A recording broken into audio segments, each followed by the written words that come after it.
Bueno, chicos y chicas, hoy vamos a empezar con la materia incidental. Vamos a hablar un poquito de incidentes procesales y dentro de ese marco vamos a intentar comentar algunos incidentes más usuales, si es que nos da el tiempo, esperemos no pasarnos mucho, como el beneficio para litigar sin gastos, el famoso incidente de nulidad y las diligencias preliminares, incluidas las medidas de prueba anticipada.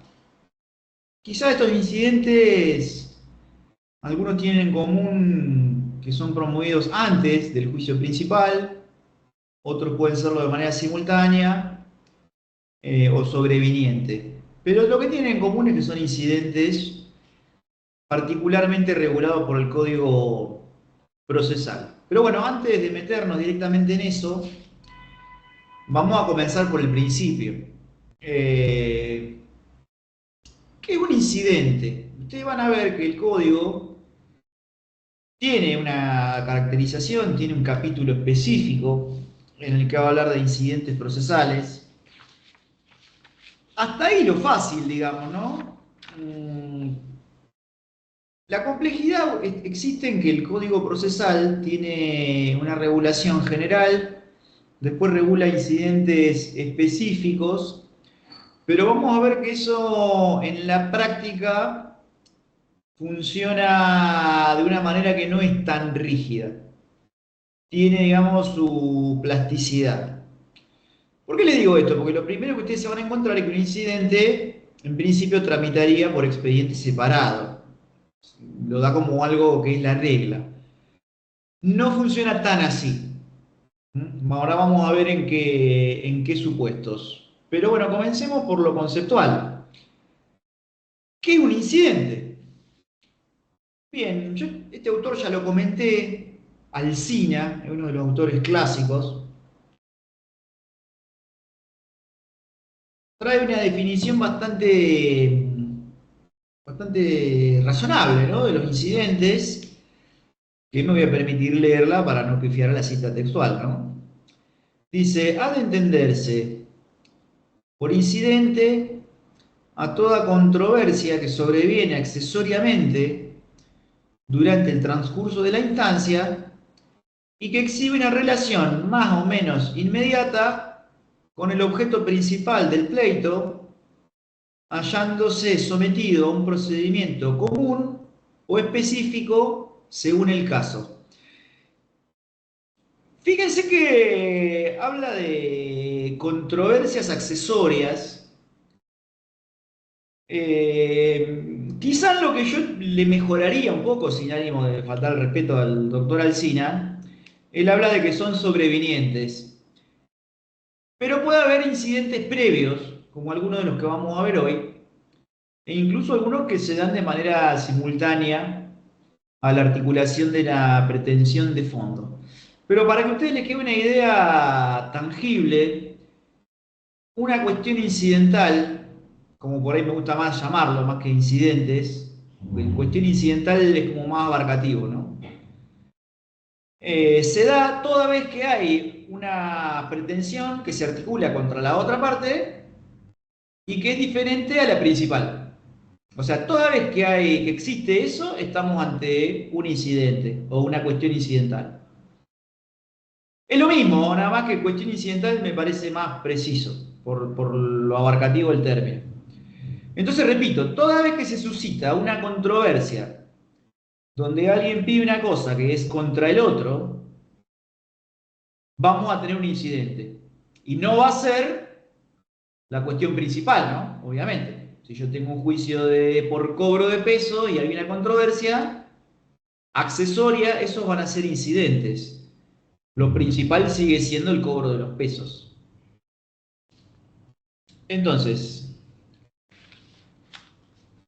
fíjense que corren de manera paralela y cuando son iniciados por expediente aparte, tienen una interdependencia. O sea, ustedes se imaginarán que van por carpetas diferentes. En sentido virtual me refiero, no se imaginen una carpeta de cartón.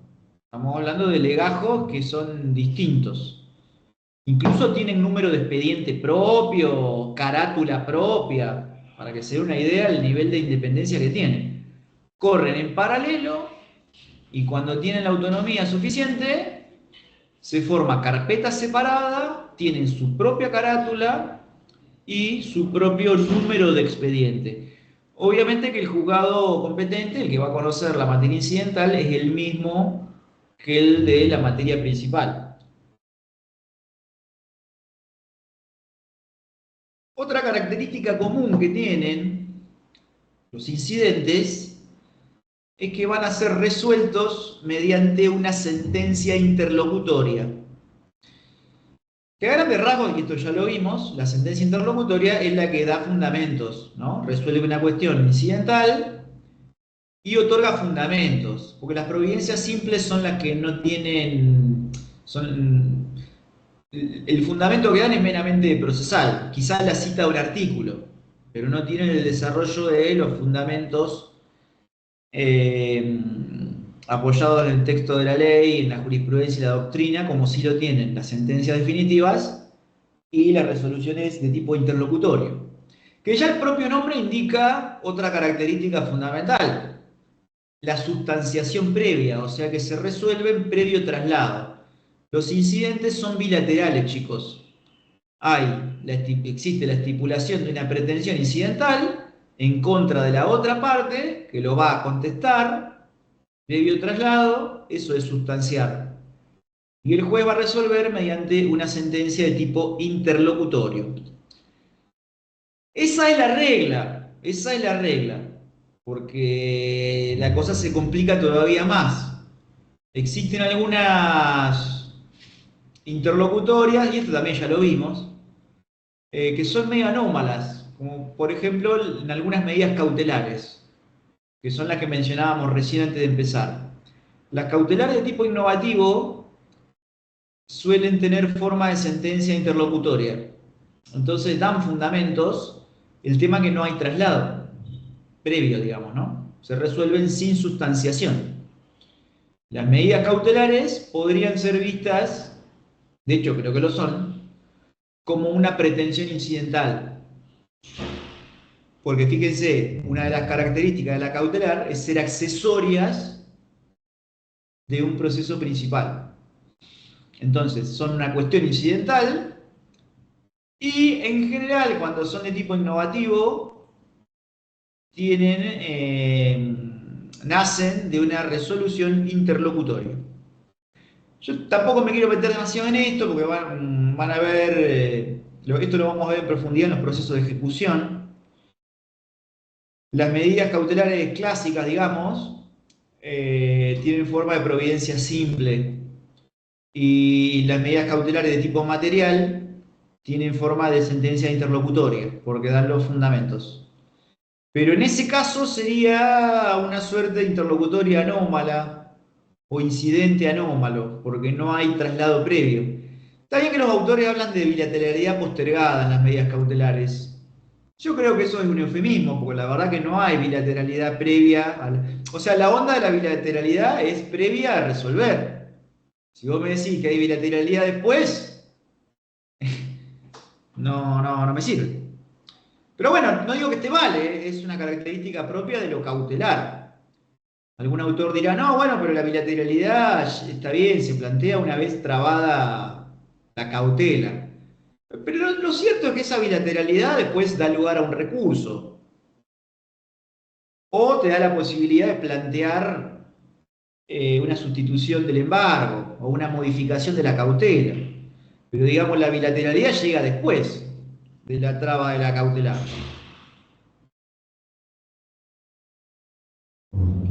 Bien, pero no me quiero ir por las ramas con eso, que tiene parte de temas un poco más específicos. Ahora bien, una vez que ya tenemos el concepto más o menos general, que toda vez que hay una estipulación en contra del otro, que es distinta a la principal, y el juez resuelve mediante una sentencia interlocutoria. La pregunta es cómo saber que yo me encuentro ante un incidente. Bien, lo primero que deberíamos hacer es leer el código, porque muchas veces el propio código lo califica como tal. Por ejemplo, Nulidad de actos procesales, uno de los temas que vamos a ver hoy. 170. Nulidad de notificación, 149. Todos estos casos que nombro son casos donde el código expresamente dice que son un incidente o que seguirán el trámite de los procesos incidentales. La acumulación de expedientes, artículo 191. La redargución de falsedad, artículo 393. El incidente de desocupación de inmuebles, 588. ¿Qué más? Recusación con expresión de causa, artículo 23. Responsabilidad en la traba de medidas cautelares, 208. Y la modificación o cese de alimentos. Bien, hasta ahí bárbaro, ¿no? Ya tenemos, lo dice el propio código. Primera dificultad que se plantea, hay veces que el código no lo califica de tal. Entonces hay que empezar a pensar, ¿no? ¿Cómo hacemos? Muchas veces, chicos, la propia tabla de códigos por materia nos da una mano. Esto lo habrán visto con Rocío. Cada vez que vos vas a iniciar un juicio, a la pretensión, digamos, que ya están caratuladas por la corte en una suerte de lista, se le corresponde un número de código.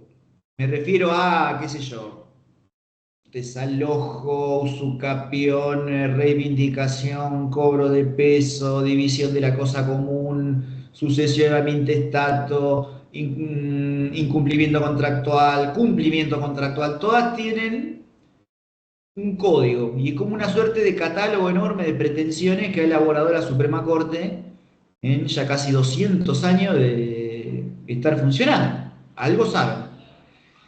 Muchas veces en la propia tabla de código por materia habla de incidente.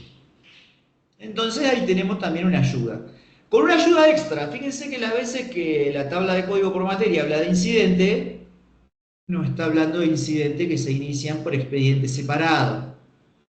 Así que fíjense que la tabla de código por materia ya, la ayudita es doble. Te está diciendo que lo tuyo es un incidente y que además, como tiene un código propio, tramita en expediente separado. Así que ayuda doble.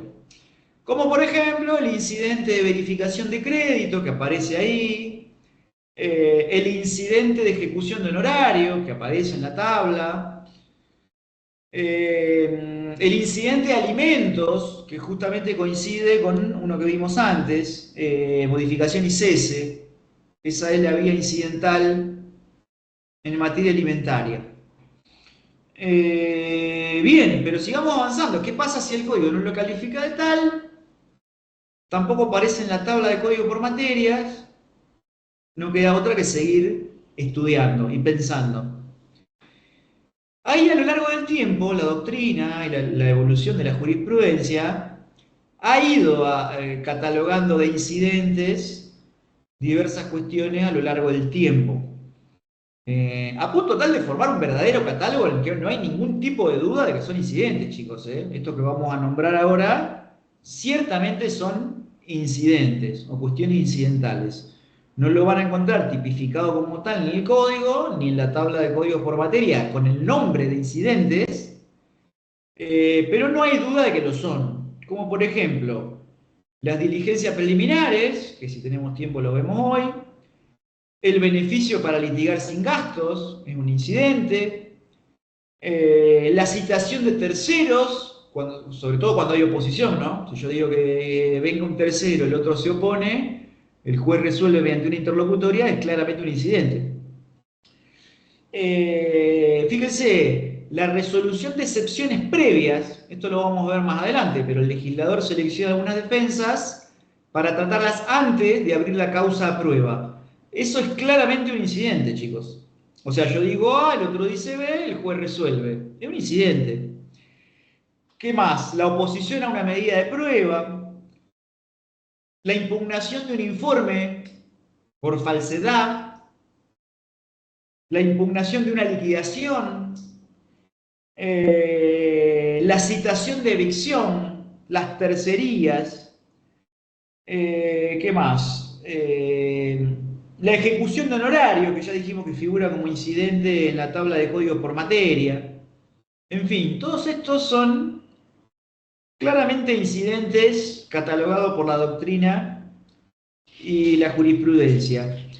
Y después, chicos, la verdad que en forma residual, toda vez que hay una cuestión, controversia de una parte contra la otra, va a haber un incidente. Aún sea un incidente colosal, como puede ser, qué sé yo, la liquidación y ejecución de una sentencia colectiva por miles de millones de pesos, hasta una oposición en una audiencia.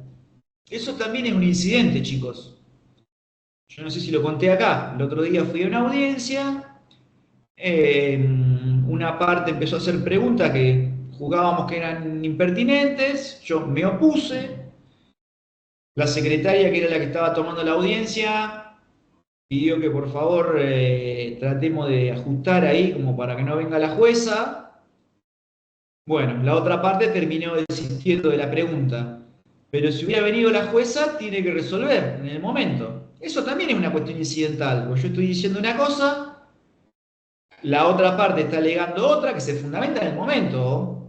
Por eso es que es tan importante saber procesar, porque lo demás uno lo puede estudiar para un escrito. Ahí vos tenés que motivar en el momento. El juez hubiera resuelto y va con imposición de costas.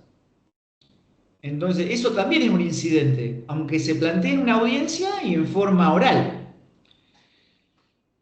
Bien, hasta ahí, digamos, lo que es de tipo conceptual.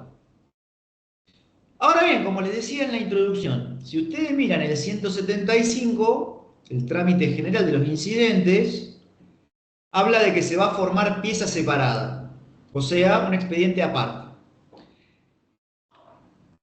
Pero la verdad es que esto no ocurre así en todos los casos. Yo les diría que más, en la mayoría de las cuestiones incidentales esto no ocurre. O sea que se plantean y se resuelven durante el curso, o sea, en el mismo expediente principal, o sea, en el mismo desarrollo de la instancia, se resuelven dentro del cuerpo del expediente principal, sin que sea necesario formar un incidente por expediente aparte. Y acá donde empieza el caos, ¿no? Ustedes ahora mismo se estarán preguntando cómo corno hago yo para darme cuenta que el expediente va por separado o tramita dentro del mismo expediente principal. Bueno, no es tan difícil como parece, porque acá ustedes tienen que ir a otra cuestión que es muy importante, que lo dice el propio código, que es el carácter suspensivo o no del incidente. El código en el 176 va a decir que por regla no suspende y que excepcionalmente van a suspender el curso de la instancia principal. Entonces, uniendo estas dos cuestiones, ustedes tienen que saber que cuando el incidente suspende el curso de la instancia principal, no es necesario formar incidente por carpeta separada. Ahora, cuando el incidente puede tramitar en paralelo sin ningún tipo de problema, esos son los que merecen carpeta separada. Ejemplo de lo primero. Las excepciones previas. Ese es el mejor ejemplo de incidente suspensivo. Rebobinemos. Demanda, contestación de demanda. Se articulan excepciones previas. Traba de la litis. Antes de abrir la causa a prueba, el juez tiene que resolver las excepciones previas. O sea, el proceso queda clavado ahí. No hay posibilidad de avanzar. Ciertamente en ese caso no se abre carpeta separada. Porque digamos, y en criollo, no hay nada para hacer si el juez no resuelve las excepciones previas. Lo mismo ocurre con la citación de terceros. Yo pido que se incorpore un tercero, la otra parte se opone. El juez tiene que resolver antes de avanzar, porque lo que está haciendo es integrar la litis con todos los sujetos que van a participar del proceso de conocimiento. O sea que en ese caso tampoco. Fíjense, con las liquidaciones pasa algo similar. Se está intentando ejecutar la sentencia.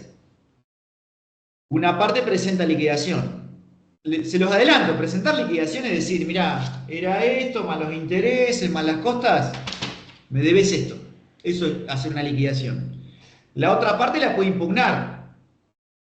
Bueno, si la impugna, ahí se traba una cuestión incidental. Yo digo A, el otro dice B, el juez tiene que resolver. En el camino tampoco hay nada para hacer. O sea que eso no va a requerir un incidente separado. Distinta es la ejecución de honorarios, chicos. Distinta es la ejecución de honorarios. Porque ahí si ustedes intentaran ejecutar honorarios en el curso del incidente principal, están embarrando el expediente. Entonces lo que deberían hacer es iniciar el incidente de ejecución de honorarios, que a esta altura ya lo nombré como 3 veces. Está en la tabla de código por materia, va por carpeta aparte, y si ustedes no lo hacen así, el juez le va a contestar algo como ocurra por la vía procesal pertinente. Se lo va a rechazar y le va a decir, téngase presente, pero siendo una cuestión incidental, ocurra por la vía idónea o algo parecido. Y hay más, qué sé yo, por ejemplo, la inhibitoria. O sea, cuando se está decidiendo si el juez va a ser el competente o no, y no puede seguir el proceso. Entonces no tiene sentido formar una carpeta aparte. Esa es la del artículo 12. Así que fíjense, chicos, en realidad no es tan difícil. La pregunta que me tengo que hacer como litigante es si mi incidente va a suspender o no el curso de la instancia. Si yo llevo una respuesta afirmativa, no tengo que iniciar carpeta aparte. Ahora, si me miro al espejo y la respuesta es no, esos son incidentes que merecen un expediente separado. Repito los ejemplos. Beneficio para litigar sin gastos, ejecución de honorarios, el incidente de nulidad, la redargución de falsedad. Fíjense que en algún punto tiene un vínculo con el incidente de nulidad. Van por carpeta separada. O sea, imagínenselo, ¿no? Mientras yo estoy discutiendo si una escritura es falsa o no, el expediente sigue adelante, chicos. Entonces yo ahí lo que necesito es iniciar un expediente separado por redargución de falsedad. Es un mini proceso dentro del proceso más grande. Obviamente que después va a repercutir en la prueba documental, ¿no? Lo mismo con los incidentes sobre nulidad de notificación. Ese es... Ustedes saben que ese es un supuesto medio híbrido, porque a veces la nulidad de notificación se plantea en el expediente principal, y esto no es lo más prolijo, por lo menos en mi humilde opinión, ¿no? Yo lo haría por expediente separado. Lo que pasa que como a veces para avanzar en el proceso hay que saber si una notificación ha sido correctamente practicada o no, tramita en el cuerpo del expediente principal. Esa es la razón más práctica, digamos. Y quizá es la que fundamenta el hecho de que van en el mismo expediente. O sea, a mí me parece más prolijo lo otro, pero digamos, lo más común es que las nulidades de notificación se planteen en el curso del expediente principal, pero no lo suspenden en todos los casos. Pero bueno, tampoco le quiero complicar la vida con ejemplos rebuscados. Digamos que la pregunta filosófica es, ¿mi expediente va a suspender el proceso principal? Si la respuesta es que sí, no hace falta iniciar un expediente aparte. Y si llego al convencimiento de que no, voy a necesitar iniciar un expediente separado. Cuando hagan esto, chicos, es más de la práctica, pero se los digo desde ahora, van a tener que pedir la erradicación directa del expediente. O sea, señalando que se trata de un incidente y que corresponde a un proceso principal que está actuando tal juzgado. Porque si no, lo que va a pasar es que le van a sortear juzgado de vuelta y va a ir a parar a otro. Y ahí ese juez se va a declarar incompetente y lo va a terminar mandando al del principal. Entonces ahórrense eso. Pidan la erradicación directa y listo. Ahora bien, hay incidentes, chicos, que son previos, como algunos de los que vamos a ver hoy. En ese caso tienen que saber que el principal sigue atrayendo a los incidentes, aun cuando estos sean previos. Y ustedes me dirán, ¿y cómo corno lo va a traer si todavía no se inició el principal? La respuesta es sencilla. Cuando ustedes inicien el expediente principal, ese juez o jueza va a pedir que le remitan los incidentes previos, como el beneficio, la prueba anticipada, las diligencias preliminares. Se lo comento porque no va a ser la primera vez que un abogado pretende que sea al revés. Digamos, la diligencia preliminar le cayó en un juzgado que juzga como ameno y quizá la principal en un juzgado que juzga como un poquito más hostil. Entonces quieren que la principal vaya a parar a donde fue sorteado primero el beneficio o una diligencia preparatoria. Bueno, no. De hecho, hay un acuerdo de la Corte específico que habla de esto. Porque se planteó mucho en materia de beneficio para litigar sin gastos. Le salió un juzgado piola y querían que el principal vaya ahí. No. Cuando sale el sorteo del principal, el beneficio va a parar al principal y no al revés.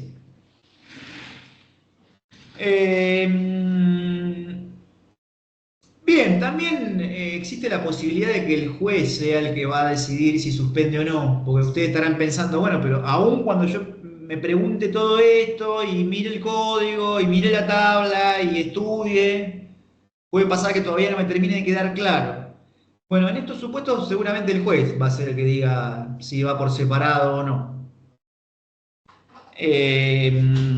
Ustedes saben que jueces y juezas, en virtud de sus potestades instructorias y ordenatorias, tienen la posibilidad de mandar a formar incidentes por separado de oficio.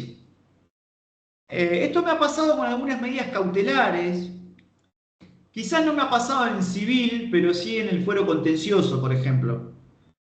Vos planteás cierto solicitud de tipo cautelar y el juez te dice algo así como que, bueno, atento a la complejidad y por razones de orden procesal, ordeno la formación de incidentes separados. Y bueno, ahí te lo está diciendo el juez. Realmente está dentro de sus atribuciones. Lo que quiero decir es que en estos casos no hay manera de saberlo antes, ¿no? Pero eso no quiere decir que nosotros no tengamos que extremar nuestro esfuerzo para intentar preverlo. O sea, ¿qué es lo que no nos podría pasar? Equivocarnos mal, iniciar, qué sé yo, por incidente separado, un pedido de resolución de incorporación de tercero. Eso sería una burrada total. O sea, eso no nos puede pasar. Ahora, sí te puede pasar que vos pidas una cautelar y que el juez tome la decisión de que eso va a ir por pieza separada. Tampoco es algo para apelar, chicos, por favor les pido, porque eso entra dentro de las potestades judiciales de tipo ordenatorio. Además no causa agravio, porque no te está diciendo que no, te está diciendo que lo hagas por otra vía. Entonces, por favor, les pido no vayan a apelar eso. Bien. ¿Cómo es el trámite? Suponiendo que va por vía separada, tiene forma de una verdadera demanda incidental, chicos. Es una verdadera demanda incidental. Lo que quiero decir es que uno confecciona el escrito, hay un relato de los antecedentes, hay una verdadera estipulación de una pretensión incidental, como podría ser la nulidad de un acto procesal, una redargución de falsedad, el pedido de beneficio para litigar sin gastos.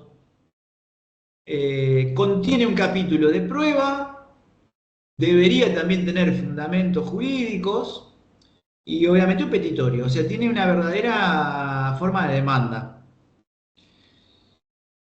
Inicia por receptoría general, como lo van a ver con Rochi, y tiene un traslado por 5 días a la otra parte.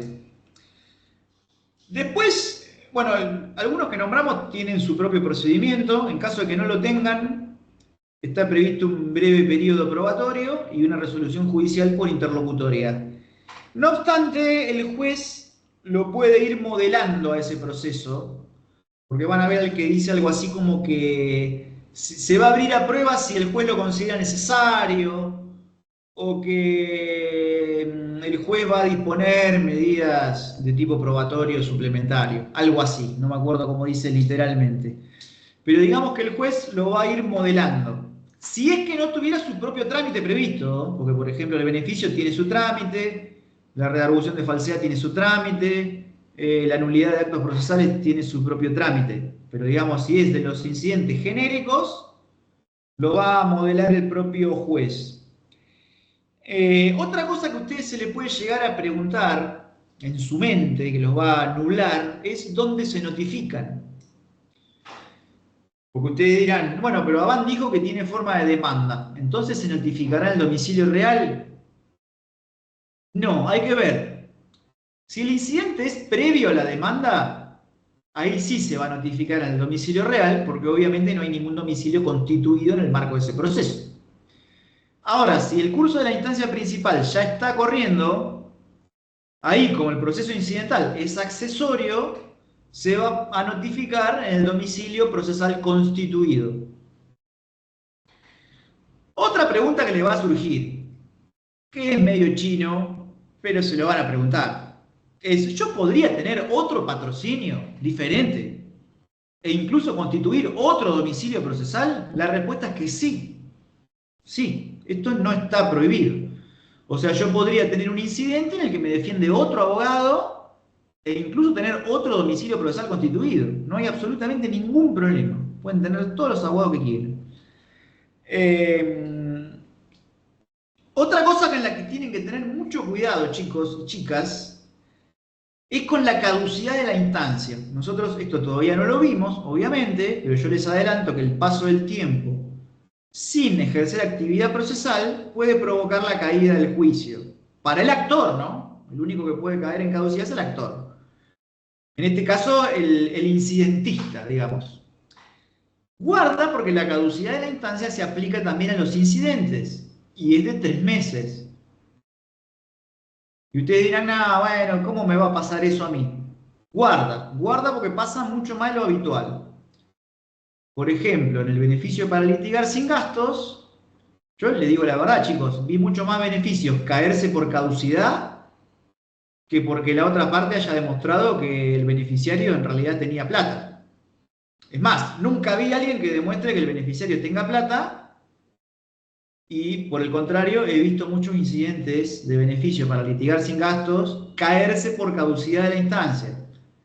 Este es un escenario que no les puede pasar, chicos. Les pido por favor.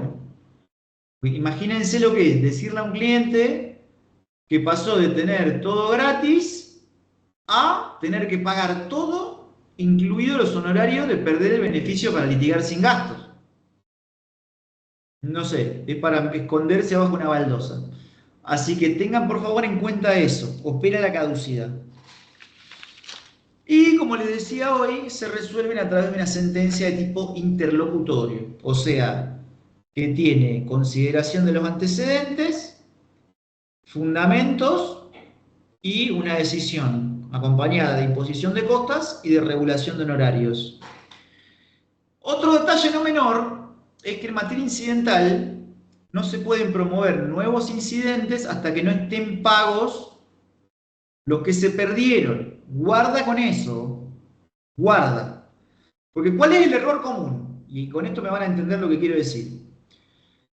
Abogados o abogadas no tan prolijos, ¿no? Inician el beneficio, se quedan con el beneficio provisional, que es como una suerte de invitación a dormir, y un día les cae la caducidad de instancia.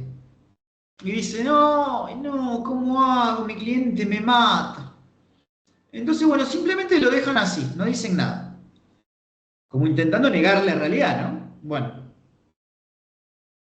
Pero llega un momento que necesitan iniciar un incidente de otra cosa. ¿Qué sé yo? Un incidente de nulidad. Bueno, eso no lo van a poder hacer hasta que no estén pagos los honorarios del incidente anterior perdido. Entonces hay que tener cuidado con eso, chicos, porque es como una suerte de círculo, una espiral de la muerte, ¿no? Uno empieza a cometer errores desde el principio y después hace una bola de nieve que es imparable. Así que nada, por favor les pido que no les pase esto, ¿no? Tratamos en materia de beneficio, hay que iniciarlo, hay que terminarlo y ser prolijo con la caducidad en general en todos los procesos y también en el La incidental. caducidad es importante también porque cuando habrá muchos casos, ¿qué te pasa? Ay, no escuché la pregunta.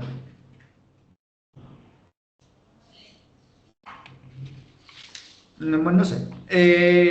¿Preguntas, consultas? ¿Hasta acá? ¿Cómo venimos?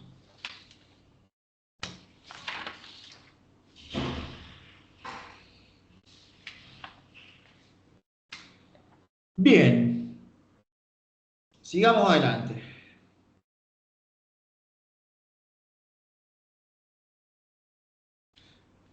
En caso de que tengan que iniciarlo por pieza separada, además de la demanda incidental,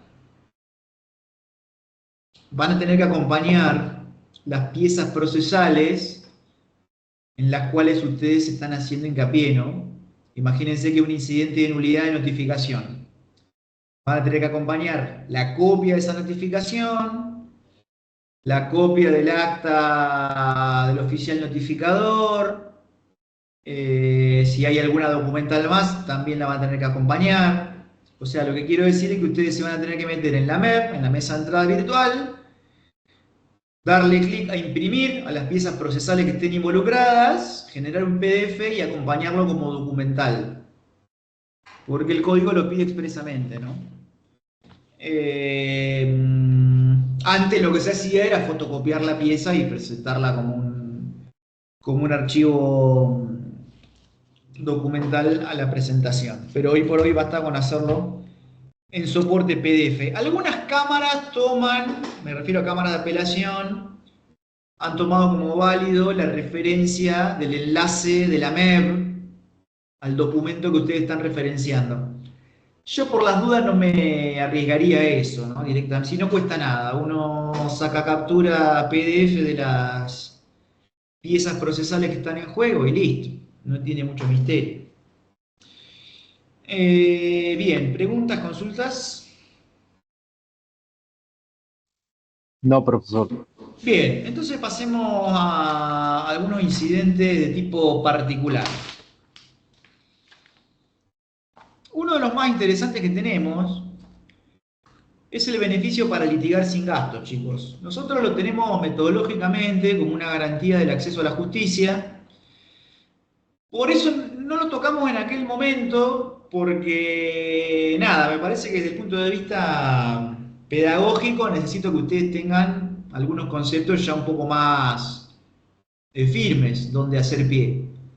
Como por ejemplo la pretensión, que es una parte. Si nosotros lo tocáramos en la primera clase, seguramente, no digo que no entenderían nada, pero quizás solo se quedarían con ideas esenciales y simplemente algunas cosas pasarían como de largo. En cambio, en este estado de la materia creo que es un poco más oportuno charlar sobre el beneficio y que ustedes ya tienen lo anterior y lo que hemos visto como introducción. Entonces, obviamente, chicos y chicas, que he visto como una herramienta, es algo, una institución que sirve para garantizar el acceso a la justicia, sobre todo cuando hay dificultades de tipo económico, ¿no? La solvencia o los recursos como la carencia de recursos como barrera, tienden a que el Estado deba proveer de los medios para superar esos inconvenientes y garantizar el acceso a la justicia por imperativo constitucional y también de la Constitución de la provincia de Buenos Aires, que en su artículo 15 garantiza el acceso a la justicia para todos los ciudadanos y ciudadanas de la provincia. Habla concretamente de la tutela judicial continua y efectiva. Para eso existen dos tipos de herramientas principales. Una es el acceso a la justicia gratuita, que eso se hace a través del Ministerio Público y las unidades de defensa. Y la otra gran herramienta es el beneficio para litigar sin gastos, previsto por nuestro Código Procesal. Los artículos creo que es 79 y siguientes. Ahora bien, ¿de qué se trata? ¿Qué es? ¿Por qué lo charlamos hoy en una clase que habla de incidentes? Bien, claramente su naturaleza es incidental. El código permite que sea planteado en la propia demanda. Es este junto con otro que vimos, que ya no me acuerdo cuál era, el de la nulidad de notificación. Son incidentes medio raros porque el código permite plantearlos dentro del curso de la instancia principal. no obstante que no es lo más prolijo. De hecho, van a ver que muchos jueces y juezas, aun cuando uno lo plantea en la demanda, de oficio van a mandar a formar incidentes separados, aun cuando lo prevé el propio código, ¿no? Esto es por prolijidad procesal, porque si no, ¿qué es lo que pasa? Muchas veces, o muchas veces no, todas las veces que se plantean en la misma instancia, ustedes van a ver actuaciones que son del beneficio y actuaciones que son del principal. Todo en la misma carpeta. No se entiende nada. No se entiende nada. Uno ve, pero ¿cómo hay un acta de testigo acá y ni siquiera hay apertura a prueba? Claro, es porque es del beneficio. Bueno, no. Entonces, muchos jueces lo que hacen es que de oficio mandan a formar expedientes separados. Sacan captura de las piezas involucradas, como les decía recién, y eso lo mandan a Receptoría General de Expedientes, que sortea número de expediente y le asigna una carátula aparte. O sea, los jueces pueden hacer esto, y de hecho lo hacen. Los abogados lo sabemos, pero ¿dónde está ahí la estrategia? Y se hace también al contestar demanda, o sea, se hace en la demanda y en la contestación. Uno pidiéndolo en la demanda o en la contestación de demanda, le está dejando saber a la otra parte que el cliente es insolvente. Entonces es todo un metamensaje. O sea, pónganse en la piel del litigante, ¿no? Imagínense que ustedes están contestando demanda. Y en la misma contestación le mandan el beneficio. Lo que vos le estás diciendo a la otra parte es, mirá que no tengo un mango, olvidate. Vos ya sabés que el juez te lo va a ordenar por piezas separadas. Pero ese mensaje no es para el juez, es para la otra parte. Vos le estás diciendo, acá no hay un mango. Olvídate. Ese es el metamensaje de ponerlo en la contestación. Ya sabemos que es más prolijo aparte. Y creo que un poco por eso el código te deja que lo plantees en los escritos postulatorios. Es como una suerte de guiño a este tipo de mensajes o metamensajes procesales.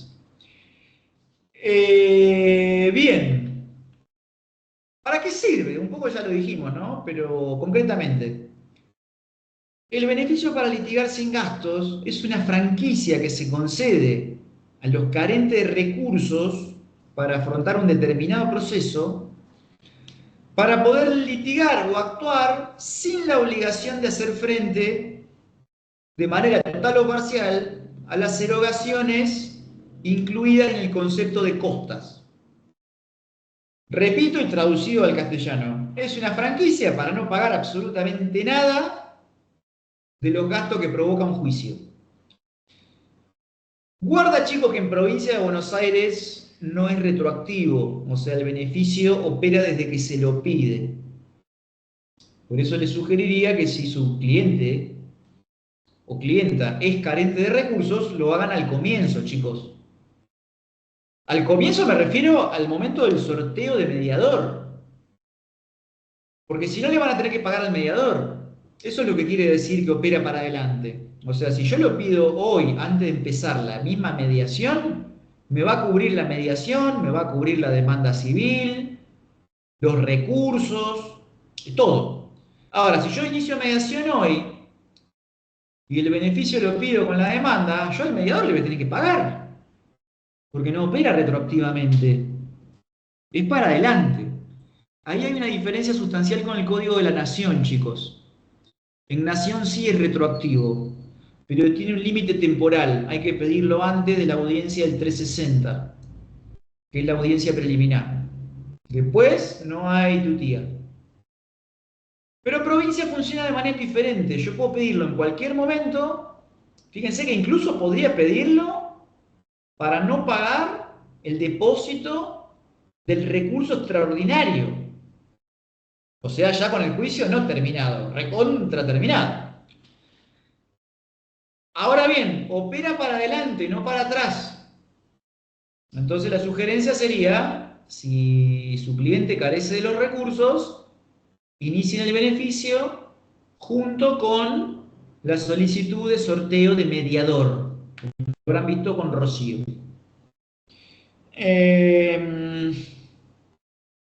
Bien. ¿Cuáles son los ítems incluidos en el rubro costas, que no me acuerdo si lo vimos o no, creo que sí, pero lo recordamos. Siguiendo la línea temporal. El anticipo de honorario del mediador. Eso no se paga. Fíjense que la reglamentación y la ley de mediación tienen todo un mecanismo, hay como un fondo ahí para pagar a los mediadores que son víctimas de un beneficio. Siguiendo, no se estaría pagando tampoco la tasa de justicia, que es el 2,2 del monto del juicio. No se paga si hay que sacar informes o diligenciar oficios que haya que pagar una tasa. Está exento. Imagínense un informe de dominio, que si ustedes lo van a sacar tiene una tasa y es bastante cara. Esa no se paga. El oficio va con transcripción de la concesión del beneficio y está exento. Y así, todos. Por ejemplo, el oficio al correo, para que certifique carta documento, tampoco se paga. Al registro de las personas, tampoco. O sea, es todo free. Obviamente que los gastos de diligenciamiento cuando son privados sí se tienen que pagar. Porque imagínense, si yo tengo que diligenciar una cédula ley en otra provincia, la mensajería que es privada, ¿qué le importa si yo tengo beneficio? No, eso lo va a tener que pagar. La mensajería te va a decir, ¿a mí qué me importa? Anda a otra. Bueno, en esos casos sí. Pero cuando hablamos de entidades estatales, están libres de tasa.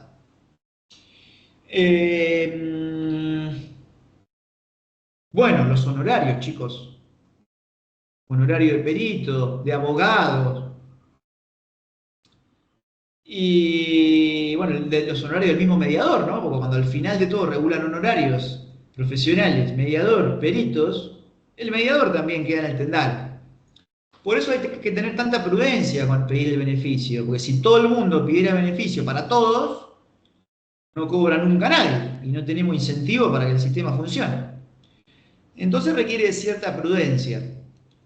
Y de la mano con eso ya me empiezo a meter en lo que es más de tipo sustancial. ¿Qué Una quiere decir? pregunta Sí. ahí con respecto al beneficio, entendiendo los tiempos del proceso en general, en el inicio puede ser que se le dé el beneficio y en el transcurso del proceso cambie la situación económica de la persona y se lo rechace.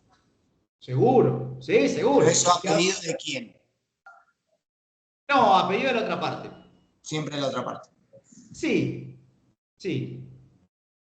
Podría ser que se caiga por caducidad y las caducidades a veces se pueden decretar de oficio, pero la verdad que eso no es algo común. Siempre va a ser a pedido de la otra parte. Pero ya voy a llegar a eso, ya vamos a llegar.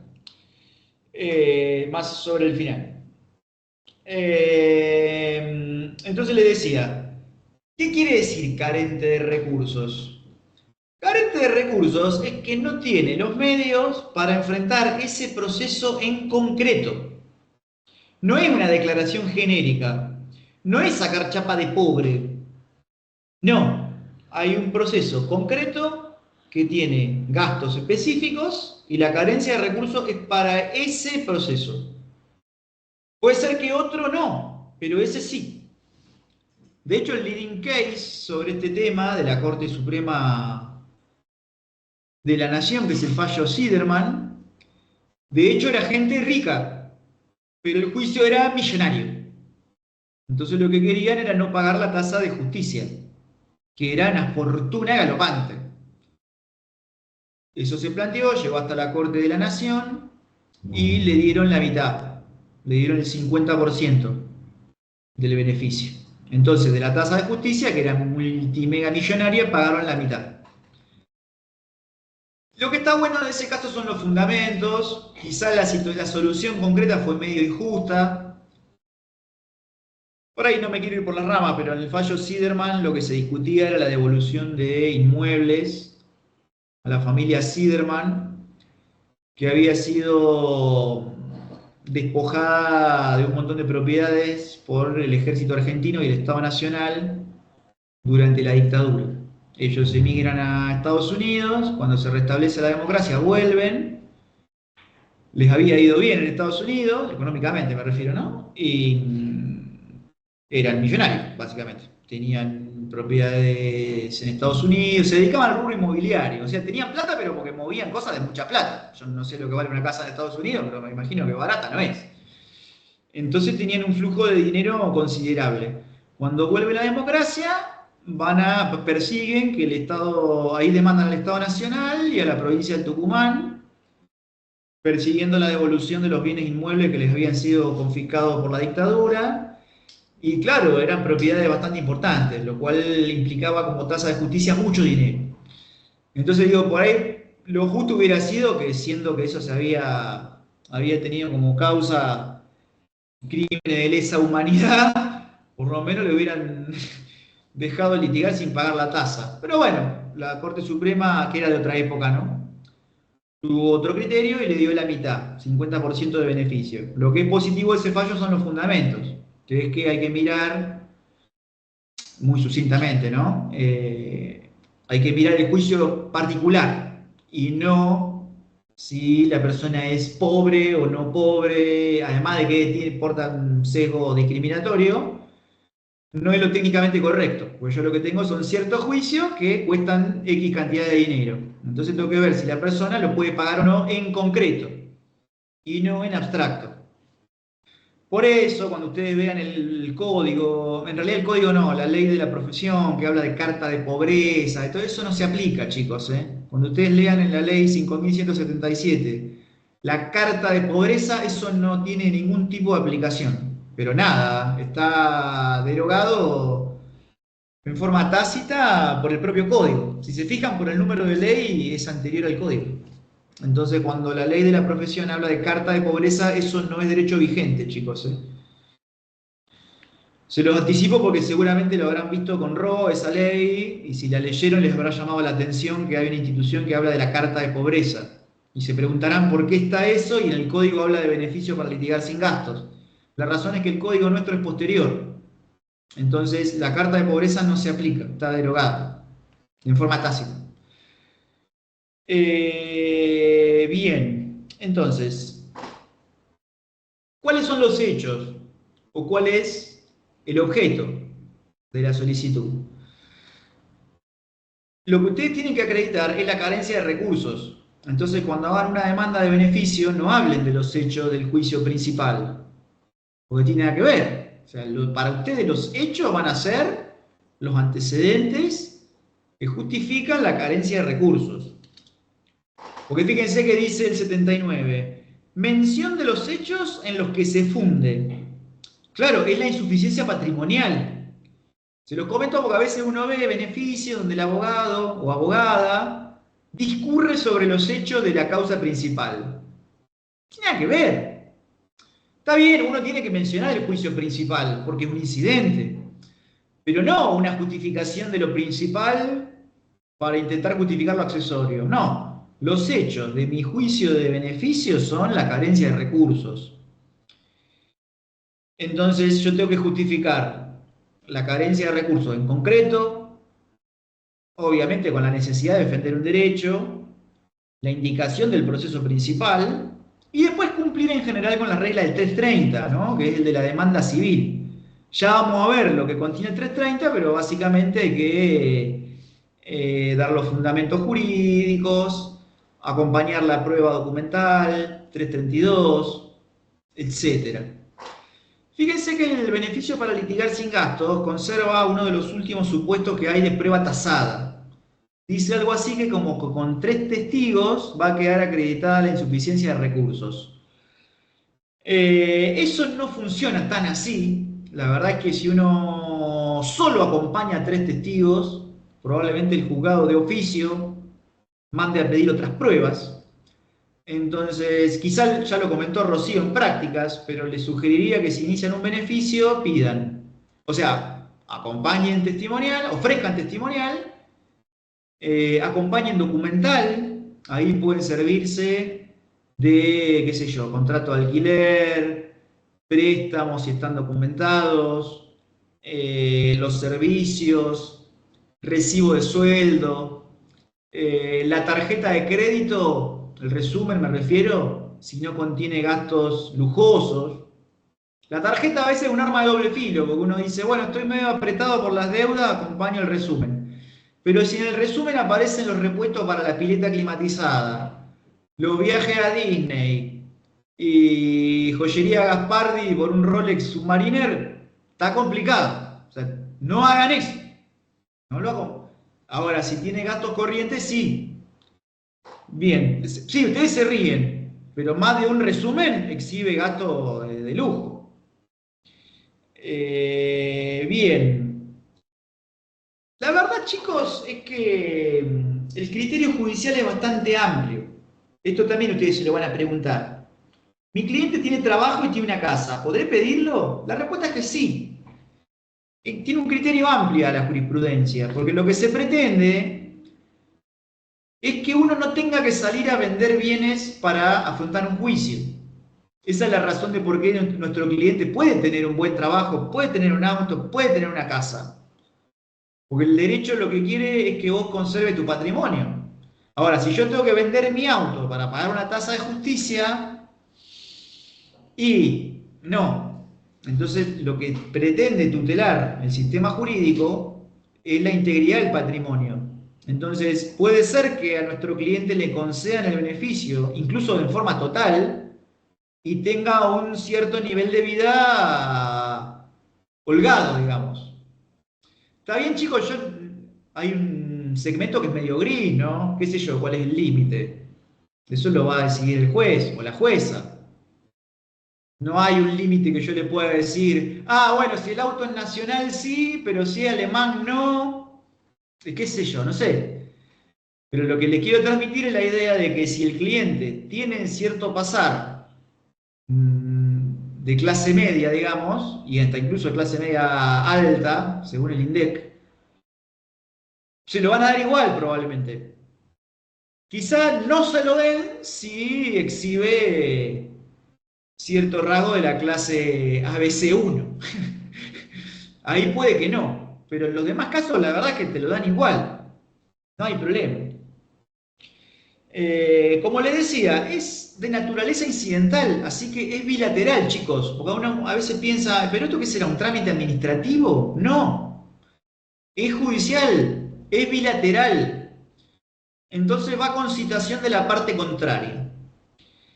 Ahora tiene una particularidad el beneficio, el trámite del beneficio, y es que no se da traslado de la demanda incidental. Yo la verdad esto no sé por qué, o en realidad creo que sé por qué, pero se los planteo. Si es un incidente, debería tener traslado de la demanda incidental, o sea, el escrito donde se pide el beneficio. Esto no se acostumbra a hacerlo, no se hace. O en el 99,9% de los casos no lo hacen. Yo un solo juez vi que lo haga. Entonces ustedes dirán, bueno, ¿y cuándo se bilateraliza? Hay dos posibilidades más frecuentes. A veces los jueces le mandan la cédula a la contraparte de la audiencia de testigos. Entonces, ese es el momento donde tienen 5 días para ofrecer prueba en contrario o bien ir a la audiencia, ahí a molestar, a hacer preguntas, o incluso proponer testigos propios. Ese es el momento donde se bilateraliza. Y otros jueces provocan la vista del artículo 83. ¿Es? A ver. Tengo el código acá, ¿no? Vamos a buscar. 81. Producida la prueba, se dará vista por 5 días comunes al peticionario de la otra parte. Acá es donde se bilateraliza. Pero bueno, más allá de esto, yo no encontraría razones por las cuales no dar un traslado de demanda de beneficio. Me parece lo más prolijo. Una vez más, los jueces siguen el criterio que les parece a ellos, ¿no? No digo que esté mal, se ciñen estrictamente a lo que dice el código, que es la vista del artículo 81, o la citación a audiencia de testigos.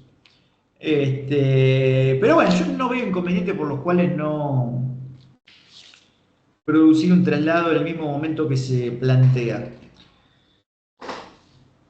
El propio planteo, o sea, solo presentarlo, solo pedirlo, implica la concesión provisional. Eso está en el artículo 83. ¿Qué quiere decir? Que hasta que se dicte resolución, la solicitud y presentaciones de ambas partes estarán exentas del pago de impuestos y sellados de actuación. Cuando dice ambas partes se refiere ya sea lo pida la actora o lo pida la demandada. O sea, no, el beneficio de uno no beneficia al otro. Eso creo que está claro. Pero sí lo puede iniciar tanto la actora como la demandada. Creo que eso no lo dije al comienzo y es muy importante. Las dos partes pueden solicitar el beneficio. Eso es porque se apoya en la carencia de recursos y en la necesidad de defender un derecho. Bien, el alcance ya lo dijimos, cubre todo lo que tenga que ver con costas y gastos judiciales hasta que se mejore de fortuna, que es un concepto jurídico medio indeterminado, pero mejorar de fortuna sería, por ejemplo, cobrar una herencia cuantiosa, ganar algún premio, qué sé yo, la pegó en Betano, se hizo 4 o 5 palitos, mejoró de fortuna. Y sí, se matan de risa. Ganar un premio, mejorar de fortuna. O consiguió un trabajo mejor. Pasó de abogado monotributo categoría a camarista federal. Eso es mejorar de fortuna. Entonces, una vez más, no hay una pauta objetiva. Eso va a depender de cada caso concreto. Ahora, si resulta vencedor, sí, te escucho. Ahí con respecto a lo de la herencia, es donde por ahí, que cómo se equilibra ahí, porque el patrimonio, usted decía que la intención es conservar el patrimonio. Entonces, si yo empiezo un proceso y no tengo propiedades, y en medio de ese proceso recibo una herencia, perfecto, yo estoy aumentando mi patrimonio por justamente el fallecimiento de mi padre, mi madre, quien sea, que me deja ese patrimonio. Esa herencia puede ser tomada como que una casa, ¿sí? Que va a ser mi casa, yo sigo teniendo mi trabajo. Volvemos a lo mismo, no es que yo puedo enfrentar el proceso, porque ahora encima tengo que mantener una casa. O sea, menos todavía. Bueno, pero volvemos a lo que les decía hoy. Hay toda una zona gris. Si vos heredás un departamento que te permite, qué sé yo, dejar de alquilar e irte a vivir ahí, eso no podría ser visto como una pauta objetiva que te quite el beneficio. Y el tema es heredo. Pero hay gente que hereda 7 departamentos, 4 casas en Mar del Plata, 15.000 hectáreas de campo. Eso existe, chicos. Esos son los casos de mejora de fortuna. Si vos heredás un Renault 12 y un monoambiente en el centro, no. Pero ciertamente hay gente que hereda, yo he visto herencias que se te cae la baba. 7 departamentos, $1.000.000 en plazo fijo. Existe eso. Bien, por eso, pero eso iría por demás de la subsistencia, digamos, o sea, ya sería... Claro, sí. Bien. Sí, tiene que ser una manifestación patrimonial que denote una mejora sensible. Por eso le di el ejemplo burdo, ¿no? Si yo paso de monotributista a camarista federal, que gana como 10 millones de pesos por mes, eso es mejorar de fortuna. Ahora, si yo salgo de, no sé, de monotributista a colectivero, y no, tiene que ser algo sensible. Porque tiene que ser materialmente tangible esa mejora de fortuna. Les comentaba esto. Guarda que si gana el juicio a su propio abogado, tiene que pagarle hasta 1/3. Eso lo dice el 84. Si venciera el pleito, deberá pagar las causadas en su defensa, o sea, las costas que cause su propia defensa, hasta la concurrencia máxima de la tercera parte de los valores que reciba. O sea, hasta 1/3 de lo que percibe tiene que usarlo para pagarle a su propio abogado. Lo cual es de toda justicia, ¿no? Te hizo ganar, por lo menos tirale 1/3. Como máximo 1/3. Bien, el beneficiario tiene derecho también a que lo defienda el defensor oficial. Y en este punto, guarda, chicos, porque yo les comentaba, como herramienta para el acceso a la justicia está la defensa gratuita y el beneficio. Pero no necesariamente son lo mismo, chicos, ¿eh?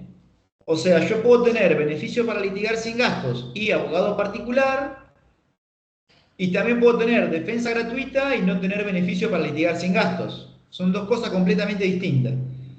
Ciertamente, el beneficio me da la posibilidad de contar con un defensor oficial, pero no son lo mismo. Repito, un abogado particular te puede tramitar el beneficio para litigar sin gastos, sí, no hay ningún problema. Y acá se estarán preguntando, ¿yo le puedo cobrar a mi cliente por tramitárselo? La respuesta es que sí, sí, y de hecho les aconsejaría que lo hagan. Porque, a ver, está bien, carencia de recursos, pero si es extremadamente carente de recursos, lo que debería hacer esa persona es ir directamente a la defensa pública. Y que la defensa pública sea la que también tramite el beneficio para litigar sin gastos. Ahora, ustedes como profesionales independientes están en la misma situación que hoy les comenté el ejemplo de la mensajería. ¿Qué me importa? Soy carente de recursos, qué sé yo. Yo vendo un trabajo. Entonces, y se cobra. Está bien, uno ahí tiene que modular el cobro. Si le va a cobrar 100 IUs el beneficio, está complicado. Pero bueno, es un trabajo y es a título oneroso, eso es lo que quiero decir. Y defensa pública y beneficio están relacionados, pero no son lo mismo. Guillermo, Sí, la pregunta que me hago es, en el caso de que fuera asistido por el defensor y a sí. su vez solicitar el beneficio se estaría solicitando en caso de que se pierda la demanda. O sea, el objetivo del beneficio sería en caso de que haya que pagar costos. Sí, pero vos Costas. fijate que también te sirve para no pagar la tasa de justicia. La tasa de justicia. O sea, no es solamente pensando en perder. Al revés, le diría yo. Está Es bien. pensando en iniciarlo. Está bien, uno se Perfecto. cubre de perder, pero tu preocupación inicial es iniciarlo. Porque el actor lo Claro. inicia porque cree que va a ganar. Si creyera que va a perder, probablemente no lo inicie. Pero digamos, vos esa preocupación la tenés desde el comienzo. El 2,2 de Bien. tasa de justicia puede ser mucho dinero, chicos, ¿eh? Exacto.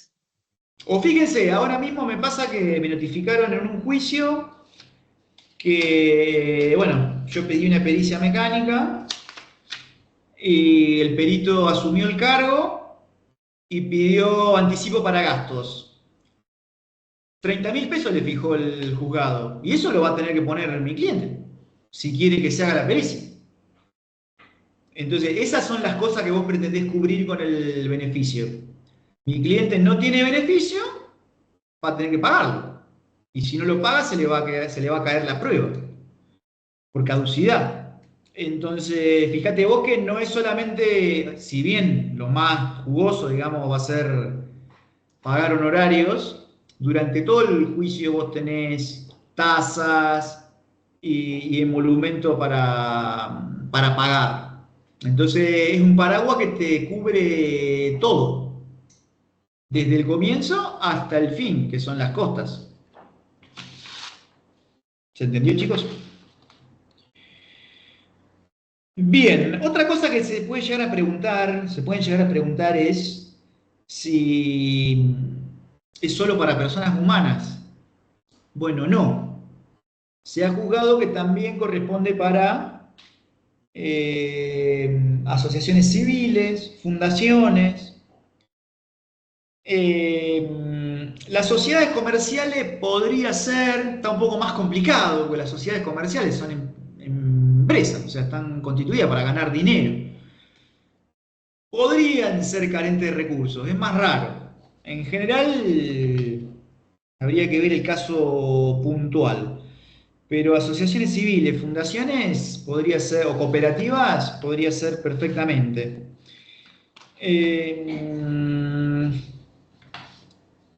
Bien, lo de la caducidad de instancia ya lo vimos. Guarda con la interrupción de la prescripción. Algunos jueces creen que interrumpe y otros creen que no. La jurisprudencia de Cámara en general considera que sí, pero la verdad que yo no me arriesgaría tanto. Si estoy medio jugado de prescripción, intentaría interrumpir por una demanda a título interruptivo y no me quedaría tranquilo solo con solicitar el beneficio. Guarda con eso. Bien, hasta acá cómo venimos. ¿Preguntas, consultas? Bien, por la hora vamos a charlar un poquito de nulidad y vamos a cortar ahí. ¿Algo más, chicos, de beneficio? Tienen material, intuyo que también Rocío le va a dar para leer. No es complicado, pero tiene, digamos, sus cositas interesantes. Bien, pasamos a nulidad, chicos, ¿les parece? Bien, ¿qué es la nulidad de actos procesales? Ya hablamos de que es una cuestión de tipo incidental, pero digamos, concretamente, la nulidad procesal es privar de efectos a un acto procesal que contiene algún vicio en sus elementos esenciales y por ello carece de la aptitud para cumplir el fin para el cual han sido destinados. Repito, declarar la nulidad de un acto es privar de efectos, de sus efectos naturales, por adolecer de algún tipo de vicio en sus elementos esenciales y que por ello carecen de aptitud para producir, para cumplir el fin para el cual se hallaban destinadas o destinados esos actos procesales. Acá les pido por favor que nos deconstruyamos de lo que han visto en nulidad procesal penal, porque no tiene absolutamente nada que ver. Yo sé que ustedes, si lo están cursando en paralelo o lo hicieron el cuatrimestre pasado, uno tiende a asociarlo. No tiene absolutamente nada que ver. Ustedes saben que en procesal penal las nulidades implican la imposibilidad de volver a plantear la cuestión. En general provocan la ineficacia de los actos procesales anteriores. En derecho civil nada que ver. Una nulidad procesal civil no provoca la de otro acto y se hace de vuelta. No hay una imposibilidad de reproducir ese acto procesal. O sea, básicamente lo que tenemos es un vicio que va a provocar la ineficacia del acto procesal. En algunos de sus elementos, que ya vimos cuáles son, ¿se acuerdan? Cuando hablamos de la teoría general de los actos procesales, tenemos un elemento objetivo, uno subjetivo. Eso quedó, ¿no? Sí, ya incluso lo rindieron en el parcial. Así que ahí nada que ver con lo penal, ¿eh? Todas las nulidades son relativas, no existen nulidades absolutas. Obviamente estamos hablando de una derivación de la teoría general de la nulidad civil. El acto procesal como variante de los actos jurídicos, todo lo que vieron en el Código Civil se aplica. Pero en esta especie concreta no hay ningún tipo de nulidad absoluta. Yo sé que ustedes estarán pensando, ¿cómo puede ser? No puede ser que no haya nulidades. Bueno, sí. Sí, puede ser. Vamos al ejemplo burdo. Hay un acto procesal que manifiestamente fue realizado bajo coacción. O sea, imaginemos que, no sé, alguno de ustedes firma una demanda y se viralizó en TikTok que la estaban firmando mientras alguien los apuntaba con un revólver. O sea, ahí que tendríamos teoría general del acto de la nulidad. Ahí hay un acto que no es voluntario, no tiene discernimiento, intención y libertad, nulo. Pero no es de nulidad absoluta, porque la persona, una vez que se liberó, digamos, del fierro, después es totalmente libre para que, según el principio dispositivo, intente, digamos, que ese acto no sea eficaz. Ahora, si después se fue a la casa y dejó correr la demanda civil, ese es un acto procesal que se puede sanear. O sea, se convalida por la propia voluntad, incluso de manera posterior. Más vale que pueda haber actos procesales realizados bajo coacción o amenaza. Ahora, son susceptibles de convalidación. Si ustedes no plantean eso, nadie lo va a hacer. Acuérdense que rige el principio dispositivo. Entonces, eso es lo que hace que todos los planteos de nulidad sean a pedido de parte y que no haya ninguna nulidad absoluta. Todas son relativas y susceptibles de sanearse. Aún los más burdos, aún los ejemplos más burdos. Por eso es que algunos autores, yo siempre me acuerdo del profesor Toribio Sosa, que dice algo así como que en realidad las fronteras del proceso están marcadas por la nulidad. Nosotros tenemos todo un código procesal, pero después sus fronteras son flexibles y el límite está en la nulidad. Les doy este ejemplo. La demanda civil se notifica de manera electrónica, no automatizada, o bien en los casos donde no hay obligación de tener un domicilio registrado, en el domicilio real, mediante cédula de papel. Perfecto, esa es una respuesta 10 en un parcial o en un final. Ahora chicos, si yo agarro, imprimo la demanda, se la meto en el cogote a una paloma mensajera, así, mirá. Y el demandado se notifica de esa manera. Se presenta en el juicio y contesta la demanda. Está bárbaro. Es válido. Más vale que si plantea la nulidad de la notificación, probablemente le hagan lugar, porque no es uno de los medios idóneos previstos para notificar actos procesales.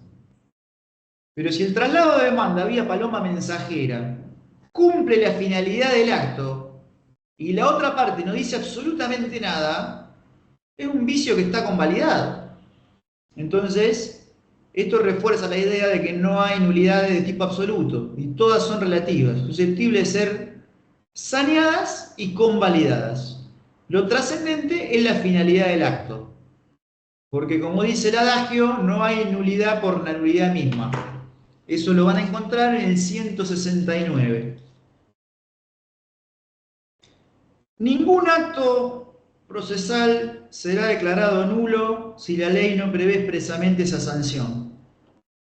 Sin embargo, la nulidad procederá cuando el acto carezca de los requisitos indispensables para la obtención de su finalidad. No se podrá declarar la nulidad aún en los casos mencionados en los párrafos precedentes si el acto, no obstante su irregularidad, ha cumplido la finalidad a la que estaba destinada. Ahí, clarísimo lo dice, ¿eh? Repito, no se podrá declarar la nulidad aún en los casos mencionados en los párrafos precedentes si el acto, no obstante su irregularidad, ha logrado la finalidad a la cual estaba destinada. O sea que vos podés contestar la demanda, si vino en una paloma, si vino de manera regular o por señales de humo. Entonces, lo trascendente es la finalidad y todos los actos pueden ser saneados. Por eso que no hay nulidades absolutas. Fíjense que esto ni siquiera opera en los casos donde el litigante sea un niño, niña o adolescente. O sea, a ese nivel. Están previstos los mecanismos para que la legalidad se preserve. Como por ejemplo la intervención del asesor de menores, eventualmente el abogado del niño, tiene representaciones legales, podría tener un curador ad litem. O sea, ni siquiera en esos casos, chicos. Así que fíjense lo importante que es el cumplimiento de la finalidad del acto y el carácter totalmente relativo de las nulidades. Sigamos adelante. Yo acá no les quiero quemar mucho la cabeza porque ya es medio tarde, pero les pido por favor que no se confundan el incidente de nulidad de actos procesales, que es lo que estamos viendo ahora, con otras instituciones procesales que también contienen la palabra nulidad. Nada que ver. Acá está, lo que estamos viendo es un incidente, o sea, una cuestión incidental, donde se pone en crisis la validez de un acto procesal. Cualquiera, puede ser un dictamen pericial, una notificación, qué sé yo, un informe emanado de alguna entidad pública o privada, cualquiera que se le ocurra. Ya hablamos de esto, actos procesales estrictamente son todos. No confundir con otras cosas que también portan como nombre la palabra nulidad, como por ejemplo el recurso de nulidad. Nada que ver, ¿eh? El recurso de nulidad ya lo vamos a ver más adelante. Está comprendido en el recurso de apelación. O sea, la apelación comprende también la nulidad. No confundir tampoco con el recurso de nulidad extraordinario, que es un recurso extraordinario sobre nulidad de sentencia de Cámara. Procede solo con los vicios que la Constitución bonaerense enumera en los artículos 168 y 171, que rápidamente son la ausencia de voto individual, la falta de mayorías, carecer completamente de fundamento normativo y la omisión de alguna cuestión esencial. Nada que ver, ahí estamos hablando de un recurso. Nada que ver. Ni hablar de la acción autónoma de nulidad que menciona el Código Civil en el 2564. Nada que ver, ¿eh? Aquí lo que estamos hablando es de una sentencia que ha pasado a cosa juzgada írrita o fraudulenta. O sea, estamos hablando del juicio que está amañado, por decirlo de algún modo. Donde ha habido cohecho, prevaricato, o sea, son situaciones complicadas. No está regulada en el Código Procesal, solo está mencionada en el Código Civil. Así que, chicos, nada que ver, ¿eh? Toda esa figura media fronteriza, nada que ver. Acá estamos hablando de nulidad de actos procesales, donde hay un acto procesal que adolece de un vicio, una parte se agravia y si prospera carece de eficacia. Y lo que el juez va a mirar es si se cumplió la finalidad del acto o no. A grandes rasgos. Entonces, ¿cuáles serían sus presupuestos? Que son esencialmente 4. O sea, esto va a ir de la mano con lo que acabamos de ver, ¿eh?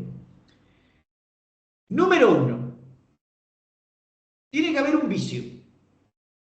Tiene que haber un vicio en alguno de los elementos. Número 2. Tiene que haber demostración de un interés jurídico en invalidarlo. Esto es por lo que les decía recién, no hay nulidad por la nulidad misma. O sea, tiene que haber algún tipo de gravamen o de agravio, o para no confundirnos con los recursos, algún tipo de afectación en un interés tutelable por el derecho. Eso está en el artículo 172. Acá el ejemplo sería, me dieron traslado de demanda por paloma mensajera. Yo la contesté y a su vez planteo la nulidad de la notificación. Pero si ya la contestaste, maestro, ¿cuál es tu gravamen? Ah, no, nada, que lo hicieron mal. Bueno, no. Chau. Improcedente. Algo básico, que el tercer elemento sería que ese vicio no sea imputable a la propia parte. Faltaba más. Alegar mi propia torpeza para después pedir la nulidad. No, ese es un principio general del derecho, chicos. No obstante, el código lo dice, 171. Y finalmente, la falta de convalidación del acto, 170. Si el acto ya se convalidó, ¿cómo va a pedir la nulidad? Esto lo van a ver más claramente más adelante. Aún se los spoileo un poquitito. Cuando llegamos al final del proceso de conocimiento, el llamamiento de autos para sentencia, o sea, cuando la causa pasa para resolver, uno de sus efectos, cuando queda firme, o sea, se emite el llamamiento de autos, el expediente queda en letra 5 días. Cuando terminan esos 5 días, uno de los efectos de la firmeza del llamamiento de autos es la convalidación de todos los actos procesales precedentes. El llamamiento de autos firme provoca el saneamiento de cualquier vicio procesal que hubiera habido hasta ese momento. Entonces fíjense la potencia que tiene el llamamiento de autos. O sea, yo una vez que quedó firme no podría venir a plantear, ah, no, pero mire que esta pericia yo pedí estar y no me llamaron. Flaco, eso, la oportunidad para plantear eso precluyó hace meses. Entonces, ahí está la onda. Si el acto procesal quedó convalidado, ya sea por una cuestión, por una conducta pasiva, o sea, no hace falta que yo presente un escrito diciendo, ah, vengo por medio de la presente a convalidar el acto. No, vos lo que tenés son plazos, preclusiones y momentos para plantear ciertas cosas. Entonces, cuando el acto quedó convalidado, chau, no hay posibilidad de plantear la nulidad. Fíjense lo terminante que es el código, hasta los vicios más aberrantes quedan convalidados. Yo no puedo ir con el auto para hacer llamamiento de auto firme a decir, ah, no, pero yo hice esto porque mi mujer me obligó. Ya pasó, quedó convalidado. Bien, tienen que mirar artículos 169, 170, 171 y 172. Obviamente, como es una materia incidental, se va a resolver por una decisión interlocutoria. Fíjense que el 174 nos habla del alcance, y esto es lo que les comentaba al principio. La nulidad del acto no importará la de los anteriores, ni la de los sucesivos, que sean independientes de dicho acto, ¿no? De modo que solamente van a ser nulos los actos directamente vinculados, en caso de que los haya, que en general no los hay. O sea, imagínenselo, les doy este ejemplo. El perito presenta un dictamen. Yo creo que ese dictamen es nulo, porque, por ejemplo, a mí no me invitaron a la realización de la pericia, siendo que lo pedí. Planteo la nulidad. Buenísimo, logré voltear el dictamen. No hay actos directamente vinculados con eso. Terminó ahí. Por eso es que no tiene nada que ver con penal. Una nulidad en procesal penal puede implicar la caída del juicio directamente y que el cliente se vaya a la casa. Bueno, acá nada que ver. Decretan la nulidad de la pericia, muchos actos vinculados a eso no va a haber, y la pericia la hacen de vuelta. No es que no la hacen, la mandan a hacer otra vez. No hay problema. Incluso podría haber nulidades parciales. Fíjense lo que dice. La nulidad de una parte del acto no afectará a las demás partes que sean independientes de aquella. Así que hasta prevé la posibilidad de nulidades parciales. Guillermo, te hago una consulta. ¿Puede ser que sea irreproducible en civil alguna? Por ejemplo, decís que mandás a peritar algo y preguntaste, viste que, bueno, en penal sí, pero no sé si en civil. Lo que me sale naturalmente es que no podría ser. Por ahí, si pensamos juntos del ejemplo, lo sacamos, pero mi respuesta sería que no. No, lo mandan a hacer otra vez y listo. O si es irreproducible, no va a ser por la nulidad.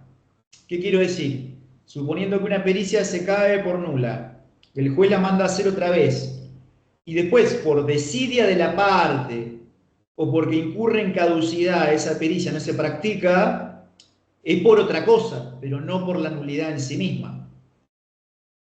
Sí. O sea, por la propia nulidad, no. El acto se reproduce y listo.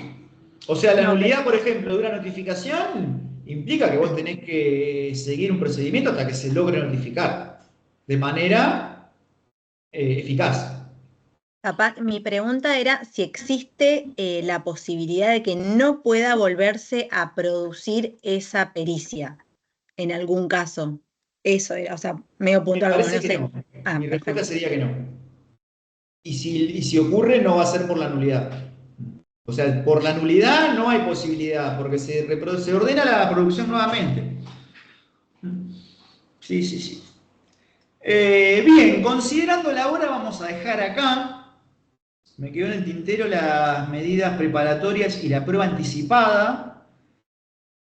Probablemente les mande un videíto sobre esto que hicimos con Rochi y con algunos colaboradores en otra oportunidad. Porque si avanzo sobre esto, voy a tener por lo menos para media hora más y ya son como 8 y 10. Así que vamos a dejar acá. ¿Preguntas, consultas, chicos? No, profesor, quedó claro con los ejemplos. Bueno, les pido por favor que Volví, si pero con tienen el de la dudas o paloma yo lo entiendo. consultas, en la medida que van viendo el material, pueden escribir en el Classroom. Yo no sé si lo sabían, creo que se los dije. Pero ustedes también pueden escribir en el Classroom. Sobre todo por la proximidad de la evaluación de lo de Ro. No sé si está en el Classroom Rocío, me parece que no, pero no importa. Puedo contestar yo o le agregamos a Roche al Classroom y contesta ella también ahí. Así que bueno, nada, cualquier cosa nos escriben. Les mando un abrazo grande y después les subo la grabación como siempre. Nos vemos. Gracias. Gracias. Buen fin de semana. Gracias, buen fin Gracias, de. profesor. Buen fin de. Buen fin de.